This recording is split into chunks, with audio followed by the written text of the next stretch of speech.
At the beginning of the film, we see a teenage boy with a pierced ear named Donnie Berger. He manages to get 2 tickets to a performance by a popular rock band. The kid proudly shows them off to his friends and offers 1 ticket to his teacher, who sparks thrilling fantasies in his mind. This bold move unexpectedly gives him the chance to make those fantasies come true. She accepts his offer, and it turns out the teacher has secretly had the same, though forbidden, feelings toward him for the entire year.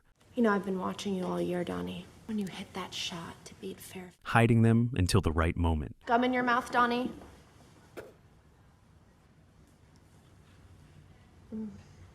The two begin a wild secret affair.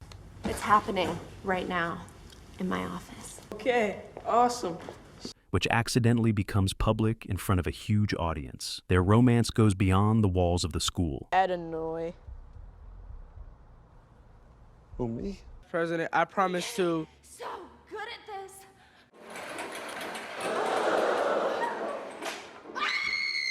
In an instant, Donnie Berger becomes a hero among his peers. Everyone wants to be like him.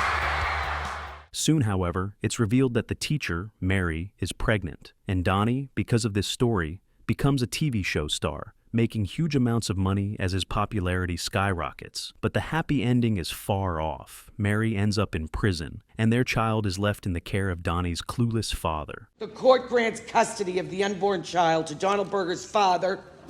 Dumbass. Months after the student-teacher relationship became public, Miss Mcgerrickle's baby bump is clearly showing. She's sentenced to 30 years in prison for her illegal actions, and the judge orders that the newborn be placed in Donnie's custody until the child turns 18. The day of the trial and his farewell to his beloved marks the start of Donnie's public fame. He appears on countless TV shows, earns huge paychecks, and graces the covers of glossy magazines.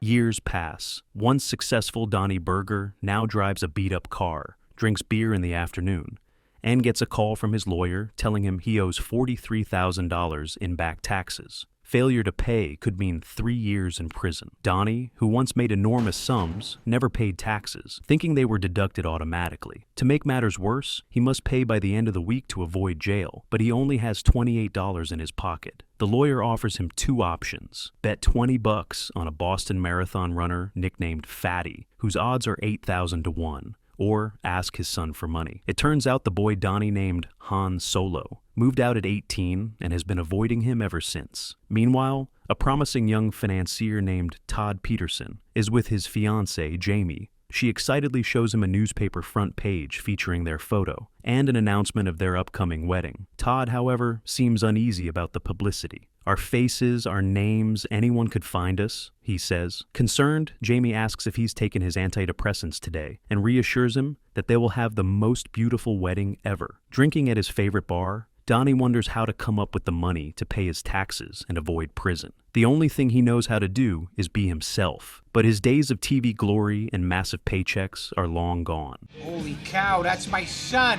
While looking through job ads in the paper, Donnie suddenly recognizes his son on the front page. Even though Han Solo has lost weight and changed his name, Donnie is sure it's him. A dancer suggests Donnie ask him for the money, but he hesitates. His son has changed his identity and even claimed in a biography that his parents died in an explosion. Todd takes Jamie and her parents for the weekend to his boss, Mr. Sparrow, who warmly welcomes them and invites them to make themselves at home. Soon, Jamie's brother Chad, a tough Marine, arrives, making it clear he's ready to defend his sister at any moment. In search of work, Donnie visits his old contact Randall Morgan at a TV station. There, he runs into an old friend, rapper Vanilla Ice, performer of Ice Ice Baby, and the son of Mrs. Mcgerrickle. Still angry at Donnie for sleeping with his mother, Vanilla Ice refuses to help him, saying he's struggling himself and now works at an ice rink selling chicken nuggets. Listen, man, I work at an ice rink now. I deep fry chicken nuggets, man. Seizing the moment, Donnie pitches Randall a sensational idea for a show, his reunion with Mary Mcgerrickle. But the ratings-hungry TV producer demands that Donnie bring along his grown son, offering $50,000 for the deal. Back at home, Todd shows off his lightning-fast mental math skills. Soon after, Donnie barges into Mr. Sparrow's home and shocks everyone in the living room with his loud, crude behavior. Todd introduces him as an old friend, while Donnie has already set his sights on Mr. Sparrow's mother. Asked how they met, Donnie spins an outrageous story for the guests. I saved his life. Oh? Somehow, Donnie charms the bride's family, and they invite him to stay for dinner. Todd drags his father into another room, where they argue fiercely. Todd accuses him of only showing up to ask for money. Donnie plays his sob story, claiming Mary is sick and that Todd should visit her in prison before his wedding. Todd refuses. "No way in hell, jerk." Not happening, asshole. Todd also brings up his father's failures, like giving him candy for breakfast every day, which left him diabetic and dependent on insulin shots. Jamie interrupts, telling Todd to rejoin the guests. Among them, Donnie becomes the life of the party, charming the ladies and even getting recognized as a former TV star. When the topic of his son comes up, Donnie smirks at Todd and says, Han Solo works as a private investigator. Later, Donnie's presence spirals out of control. Todd's friend Phil even gives up his position as best man to Donnie. They end up on a baseball field for a game. These sides and hit some dingers. What do you say? Come on! That night, Donnie relaxes in a jacuzzi with women when a call comes in. A prostitute tells him his show is airing on TV. In the hot tub, self-conscious Todd is wearing swim trunks and scolds his dad for tattooing his entire back when he was a kid. That evening in the bedroom, Jamie proudly shows off her $12,000 wedding dress. She also talks about Donnie and shows Todd a book he once gave to the whole family. Reluctantly opening it, Todd sees a heartfelt dedication from the author to his son, which unexpectedly stirs emotion in him. Not wanting to reveal his secret, Todd tries to distract Jamie with intimacy, but she refuses, worried about the dress. Can I get a hug right now? Or... No, we can't wrinkle the dress. The next morning, the family goes to church for the wedding rehearsal. Father McNally greets them warmly. When he asks for the groom's father to speak, Jamie says he's dead. McNally offers condolences, but Todd snaps that his father doesn't deserve them. The priest urges him not to insult the dead in God's house, but Todd, egged on by Donnie, makes a crude remark about the priest's bad breath. Outside, McNally suddenly punches Todd. He removes his jacket, revealing a muscular build. Jamie's father tells Donnie that McNally once killed a man in the ring, which is why he became a priest. McNally continues beating Todd until Donnie knocks him out to save his son. The family blames Todd, but Donnie spins a sob story about Todd's father's death, changing their mood. They decide to move the wedding to the ocean front.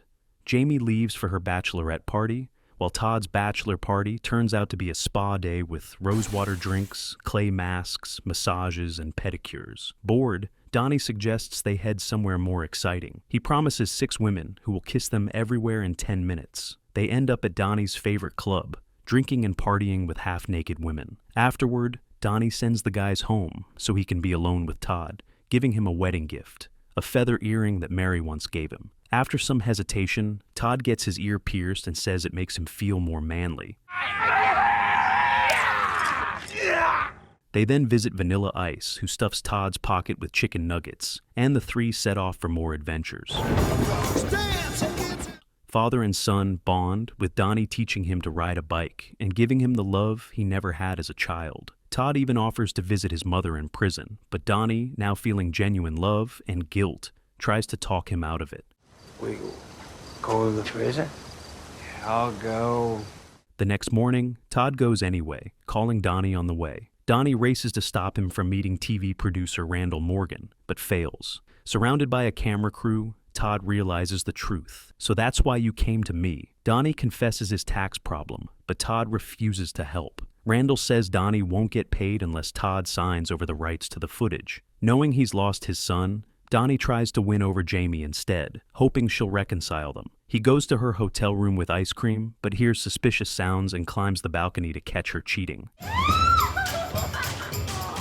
Want to share these treats? Inside, Donnie is shocked to find Jamie in bed, not with Todd's boss, but with her own brother. Horrified, Donnie decides to save his son from marrying her. Jamie tries to bribe him, and he almost accepts. On the wedding morning, Donnie calls his lawyer, ready to pay the tax debt, but finds among his belongings a gift from Todd, a childhood oven mitt toy he'd kept all these years. His fatherly love outweighs his fear of prison. With Vanilla Ice, he crashes the wedding, interrupting the vows to reveal he's Todd's father and force Jamie to confess her affair. He rips up the $50,000 check and leaves with Todd. Later, father and son share cake before Donnie prepares to go to prison. He refuses Todd's offer to pay his debt. Suddenly, his lawyer bursts in and turns on the TV. The Boston Marathon is on, and Fatty, the runner Donnie bet on, is about to win.